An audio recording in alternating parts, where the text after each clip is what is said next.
Here I have Samsung Galaxy M32, and today I'm going to show you how to access developer options on this device. So to do that, you will have to first enter Settings, then go to the About Phone section, then go to the Status Information, and here you have to find a line,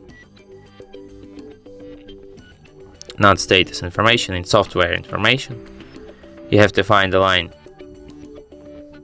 Build Number and tap on it several times until you get the message Developer Mode has enabled, and now you can find the developer options here at the bottom of your settings list.